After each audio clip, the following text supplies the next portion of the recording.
Hey, and welcome to Warrior's Way. You're with the Dream Warrior, and this is where we discuss martial arts and mysticism. Today I'm talking to you about Tai Chi. Now, the reason I'm outside today is because this is the best place to practice Tai Chi, out in the open. It's a late autumn season in London. I'm on my rooftop. You can probably hear some of the noise in the background, maybe a bit of the traffic. You can probably hear the birds. I certainly can. And you can see perhaps in the background just a change in the texture of the season. And that's what Tai Chi is all about. It's all about the great change at the heart of nature.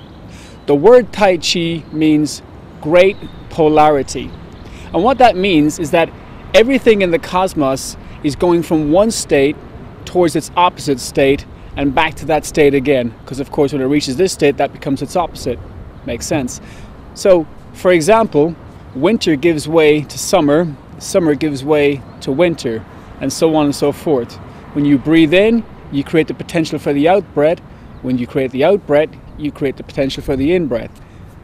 Rivers become clouds, clouds become rivers, and the cycle goes on. This planet we live on was once a dead star.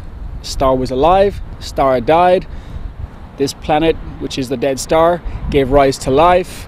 We eventually die, but before we do that, we give rise to life. So it's this constant cycle from one state to its opposite that's referred to as polarity. And this polarity is what the Chinese believe to be at the heart of everything in nature. The word for nature in Chinese, and it's difficult to pronounce in my language at least, is Yuan.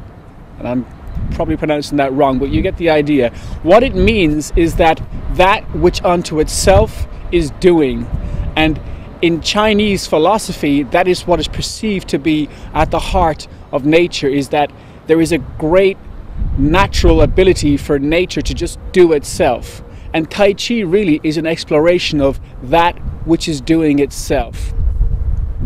In this regard, Tai Chi is a practice that is ultimately expressing the heart of nature. It comes from Taoism, that's spelt with a T, T-A-O-S-ism, Taoism or Taoism.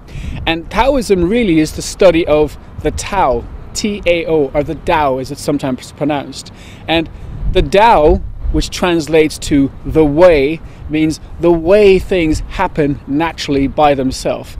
So somebody who practices Taoism doesn't have some ideology about a god that created the world or anything of the sort. They have a very different understanding of the philosophy of nature, that somewhere everything is automatically doing itself, and that everything ultimately is a product of its opposite. So what we see around us, what we call form, the texture of the world, ultimately is precipitated from nothing, from emptiness. But ultimately, nothing creates everything, and everything creates the nothing that creates everything. And this is pretty deep philosophy once you get into it, but ultimately what it comes down to is how you practice it. You can read all you want about it, but ultimately what's important is how you actually bring this into your daily life.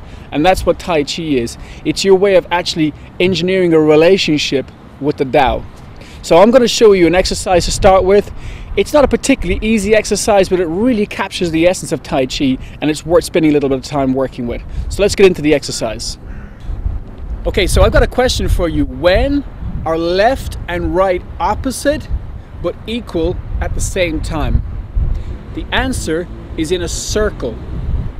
And it's this circle that lies at the heart of Tai Chi practice. When we move in the circle, everything we're doing is creating the next opportunity. It's a really simple idea. So for example, if I move my hand in a circle like so, by moving it up and to the left, it eventually becomes down and to the right. Because up and to the left creates potential for down and to the right.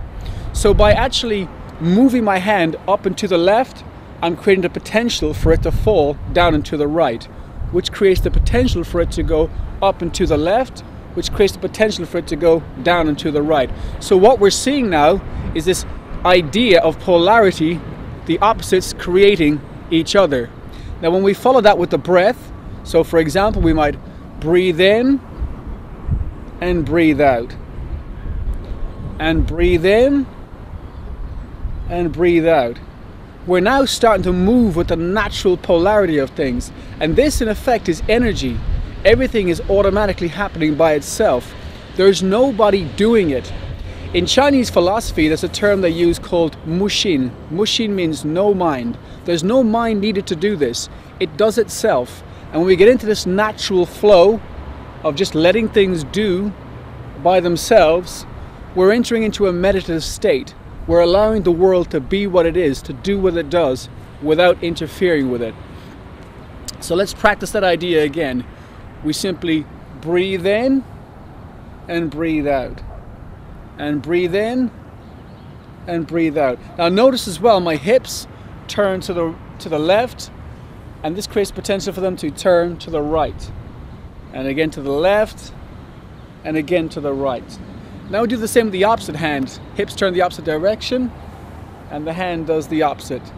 Again, we're breathing in and breathing out, and so forth. Now here's the part where it gets kind of interesting, is when we actually put that together. We can create a motion whereby this hand turns and swings, and as my hips rotate back to the other side, you'll see it swings this hand here. So you see this motion starts to happen. And I can use that motion to send this hand in a circle. And likewise, I can use this motion to send this hand in a circle. And we put that together, we get this kind of an image. So it starts to move like this. And now we start to move in our Tai Chi form.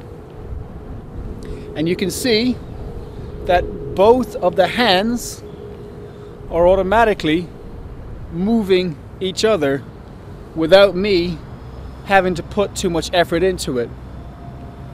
And once more, I can follow that with my breath. So I can breathe in and breathe out, and breathe in and breathe out. Now what I can also do is I can start to turn around and face all four directions as part of a more extensive meditation. So I'm just going to show you that rather than tell you how it's done, just so as you get an idea. So I can turn like so, and I can turn like so, and I can turn, and I can do that both directions as part of a more elaborate meditation. But what's important here is just getting into this natural flow of things happening by themselves. And this way we start to take the effort out of life. We start to let life do what it wants to do without constantly trying to direct it and constantly trying to interfere with it. And this ultimately is what Taoism is, recognizing that everything is happening exactly as it needs to be. And because it is, we don't need to get so involved, we don't need to get so stressed. And this ultimately is the essence of Tai Chi, to let go and let things be what they are, because everything, in essence, is perfect.